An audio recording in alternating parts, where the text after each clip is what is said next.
네, 사우스베이 장로교 여러분들 평안하셨습니까? 예, 오늘 목요일입니다. 오늘은 10월 29일.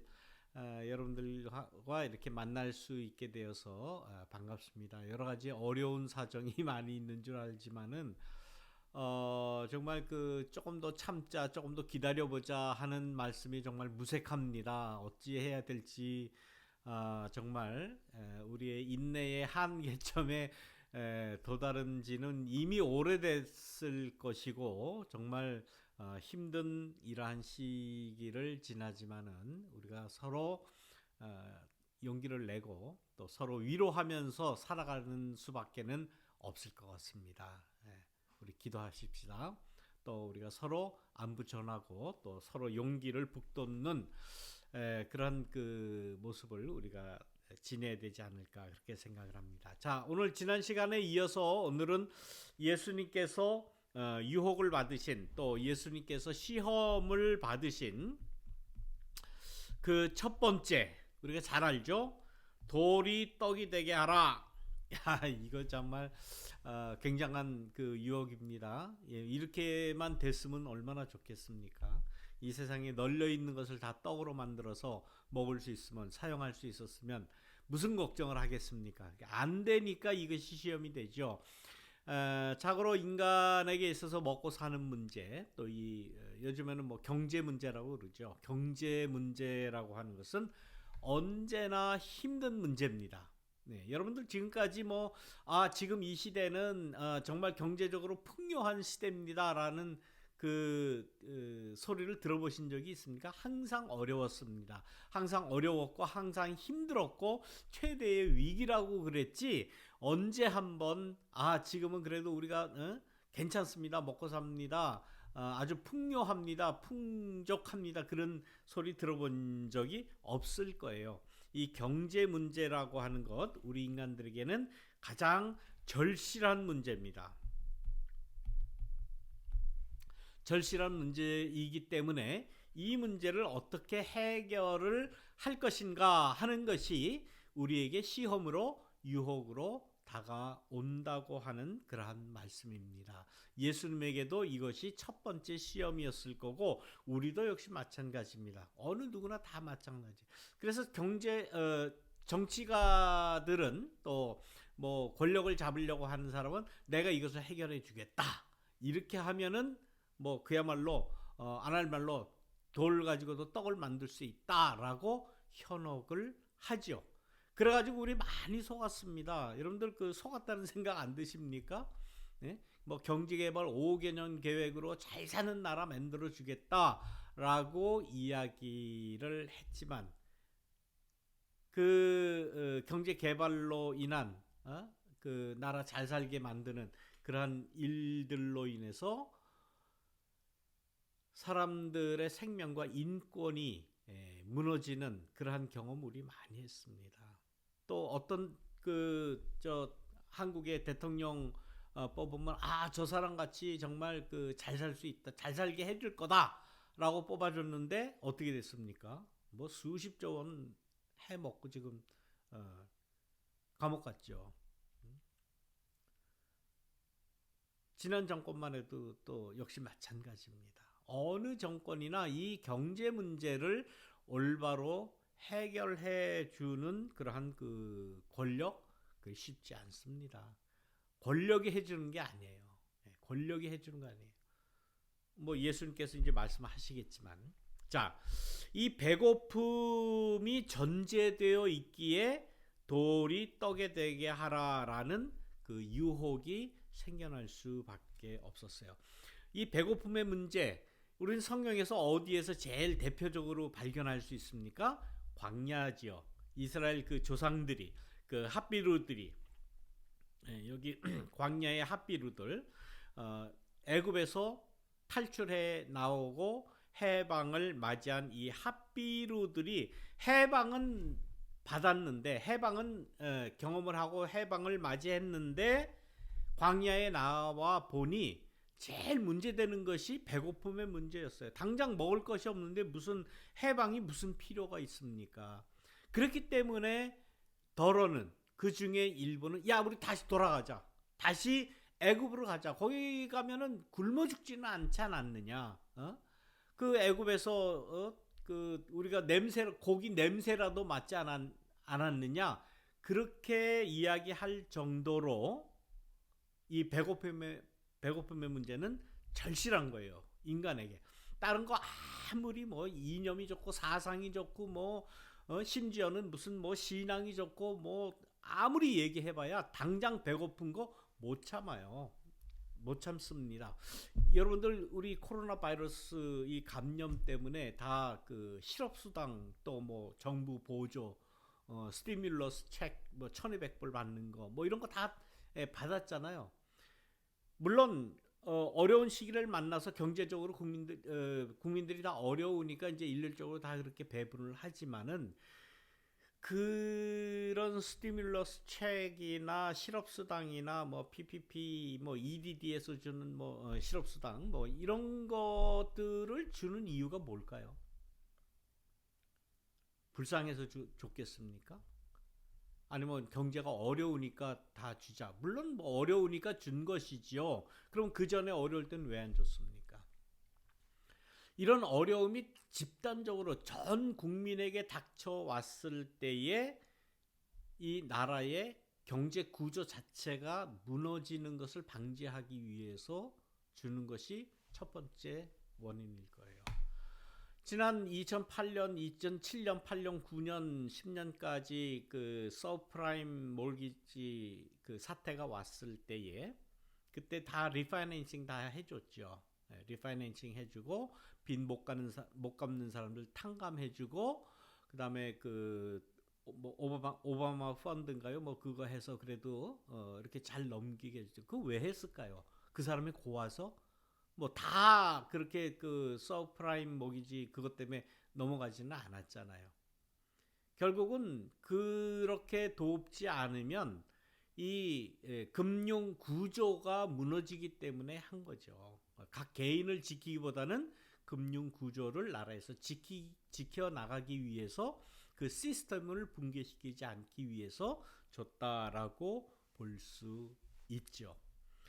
예, 아무튼 이 그 배고픔의 문제 이거 해결이 안 되면 요번에 이 그 코로나 바이러스 때도 스티뮬러스 책이나 이런 뭐 PPP 뭐 EDD 이 실업수당 이런 거 안 줬으면은 아마 폭동 났을 겁니다.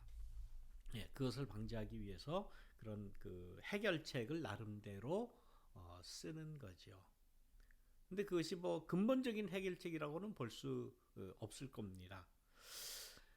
이 이스라엘 사람들은 과거에 자기네들의 조상, 이 핫비루드 광야의 이 노예 때에 불과한 이 핫비루들이 체험했던 그 만나의 체험을 기억을 할 거예요. 아, 우리 조상들도 어려울 때, 배고플 때에, 굶어 죽어갈 때에 만나를 먹었다.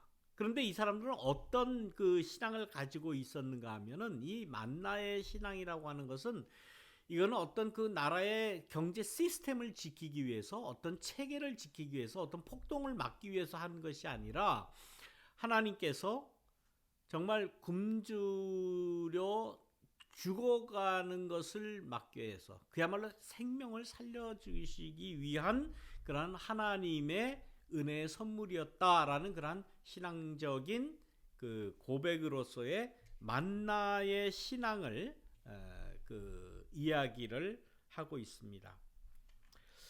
자, 이렇게 그 어려운 시기를 당할 때에 사람들이 그 만나게 되는 그런 하나의 현상이 있는데 이러한 그 기근에 몰린 힘없고 가난한 민중들이 어려움을 당할 때에 대략 한 3가지 그 경험을 하게 됩니다. 첫째는 그냥 이 어려움을 체념하면서 그저 좀 기다려보자. 아무것도 할 뭐 그런 것도 없고 우리가 그저 견디자. 예, 이 코로나 이 사태를 맞으면서 좀 견디자 그렇게 이야기하는 것과 어떻게 보면 뭐 같을 수도 있어요. 예, 그런 면이 있고 체념하고 그냥 견뎌보자라고 이야기하는 그런 측면이 있고 한 측면은 봉기하자. 뭔가 시스템을 고쳐보자. 시스템을 바꿔서라도 어떻게 해결해보자라고 하는 그러한 움직임이 있어요. 또 한 움직임인데 어려움의 기근의 기회를 타서 어떤 기적을 일으켜보겠다. 기적을 일으켜보겠다라고 이야기는 아까 지난 시간에 말씀드린 것 같은 내가 구세주로서 메시아로서 홍해를 가르듯이 요단강을 가르겠다, 예루살렘 성을 무너뜨리겠다, 다 이거 기적을 일으키겠다는 거거든요. 그러면 민중들은 거기다 혹해요. 아, 이거 이렇게 하면 되지 않을까? 어떤 놀라운 기적이 일어나면 되지 않을까? 그것은 요행수를 말하는 거예요. 요행수. 자, 이 요행수 그리고 기적 그러면 좀 먼 이야기 같죠? 가장 쉽게 여러분들이 이해하기 쉽게 상황을 설명하면 요즘에 이게 뭡니까? 로또 사는 거하고 똑같은 거예요. 아, 이거만 하나 맞으면 내가 팔자 고친다. 이거만 하나 맞으면은 모든 거 다 해결된다. 아무 걱정 없다. 그게 됩니까? 그게 안 되죠. 그러니까 그런 기적을 행하겠다라고 하는 것을 옛날에는 자칭 메시아라고 하는, 자칭 구세주라고 하는 사람들이 기적을 일으키겠다고 가난한 민중들을 현혹한 것을 요즘에는 어떤 기관이 정부 기관이 로또 복권 발행국이 있지 않습니까? 로또 관장하는 기관이 거기에서 이거를 쓰는 거예요. 그래서 로또가 안 좋다라고 하는. 아마 로또 한 번씩 안 사본 사람은 없을 거예요. 물론 저도 사봤습니다. 예, 물론 살 때는 다 그렇게 이야기를 이건 그냥 재미로 하는 거지, 이걸 믿고 하나, 그저 그냥 재미로 다 재미로 하면서 평생 이 로또에 목을 거는 그런 경우가 있습니다. 물론 자기도 대리라고 산다고 그렇게 얘기는 하질 않지요. 그러나 이러한 체념을 하거나 아니면 시스템을 바꾸자라고 하는 그러한 어떤 봉기를 일으켜서 정치적인 그러한 행위를 하거나 아니면 요행을 바라는 기적에 의존하거나 이런 것 중에 하나로 치우칠 수밖에 없습니다. 사람이 그래요. 자, 이 돌이 떡이 된다. 얼마나 매력적입니까? 그렇게만 된다면 이게 되겠어요? 이게 말도 안 되는 소리죠. 그런데 되게 하라라고 하는 그런 유혹이 있었다는 거예요. 유혹을 누구나 받아요. 누구나 그렇게 됐으면 좋겠다. 어떤 요행수를 바라고 또 어떤 기적을 바라고. 그런데 그 기적이나 요행수는 이루어집니까? 안 이루어져요. 무슨 말씀이에요? 로또 하면 하루에 한 주에 한 번은 한 명은 맞을 것 아닙니까? 글쎄요, 그걸 맞는다고 얘기해야 될까요? 그걸 가지고 현혹하는 거죠. 그걸 가지고 현혹하면서 힘든 세상을 살지만 조금 더 참고 살아라. 폭동 일으키지 말고, 데모하지 말고, 시스템 바꾸려고 그러지 말고 그 요행수 안 되는 거 알면서도 바라면서 거기에다 힘과 꿈을 두고 그냥 조용히 살으라 하는 것이 로또의 로또 정책의 요지일 겁니다. 물론 안 맞는다. 안 맞지만은 그러나 일불이 요즘에 이불 한다고 그러대요. 이불이 줄 수 있는 희망이라는 거 얼마나 달콤하냐. 로또를 하나 사가지고 지갑에다 딱 감춰 놓고서는 그 다음에 일주일 내내 상상을 하죠. 내가 이걸 맞으면 뭐 할까? 이렇게 할까? 저렇게 할까? 물론 저도 그런 생각을 해봤습니다만은 정말 부질없는 거지요. 한심한 거지요. 오죽할 게 없으면 거기에다 꿈을 두고 로또를 사겠습니까? 네? 로또를 사러 들어가면서 창피함, 요즘 속된 말로 하면 쪽팔림. 인간이 다 그래요. 그것이 우리에게 다가오는 제일 그 첫 번째 유혹, 첫 번째 시험입니다. 자, 이 돌이 떡에 되게 하라는 이 시험은 이 예수님이 받으신 시험으로 개인의 문제이기도 하지만은, 예수님 개인의 문제이기도 하지만은 동시에 이스라엘 민족 전체의 문제다. 이스라엘 민족 전체의 문제고, 더 나가서 우리의 문제예요. 내 문제예요. 이 경제 문제, 어떻게 먹고 살 것인가, 어떻게 원하는 대로 살 수 있을 것인가, 이 경제 상태를 이끌어 나갈 것인가. 그 당시 이스라엘 민중들은 이 굶주린 상태에 있었다라는 것. 이 굶주린 상태라는 것은 지금 우리가 경제가 뭐 어렵다 이런 거하고는 조금 차원을 틀리합니다. 왜냐하면 그때는 절대 빈곤이에요. 상대 빈곤이 있고 절대 빈곤이 있죠. 상대 빈곤은 뭡니까? 다른 사람과 나를 비교했을 때에 저 사람은 왜 루비통 가지고 다니는데 난 그런 그 가방이 없어. 저 사람은 그야말로 명품을 두르고 사는데 왜 난 명품이 없어. 저 사람은 좋은 차 타고 좋은 집에 사는데 왜 난 좋은 집도 없고 좋은 차도 없어? 라고 하는 상대적인 그러한 빈곤을 느끼는 것. 이거는 현대를 사는 사람들은 모두나 다 그렇게 느껴요. 그런 빈곤이 아니고 지금 이스라엘 사람들이 가지고 있는 이 빈곤의 상태라고 하는 것은 절대 빈곤이에요. 그러니까 먹을 것이 없어서 못 먹으면 죽는 빈곤을 절대 빈곤이라고 그래요. 자, 여러분들은 아마 그 절대 빈곤을 경험하지는 않을 거예요. 물론 그런 사람도 있지요. 홈레스 같은 경우에 그런 사람이 있는데, 뭐 일반적으로 지금 교회에 이렇게 나오시는 분들은 그래도 절대 빈곤의 상태는 아닐 겁니다. 그러나 우리 민족이 과거에는 절대 빈곤을 느꼈었어요. 절대 빈곤에 처해져 있었어요. 정말 굶어 죽는 사람이 있었을 겁니다. 그럴 때에 돌이 떡이 되게 하라라고 하는 이 시험 혹은 유혹은 시험이나 유혹의 차원이 아니라 아주 그냥 절대적인 나의 문제다라고 하는 거예요.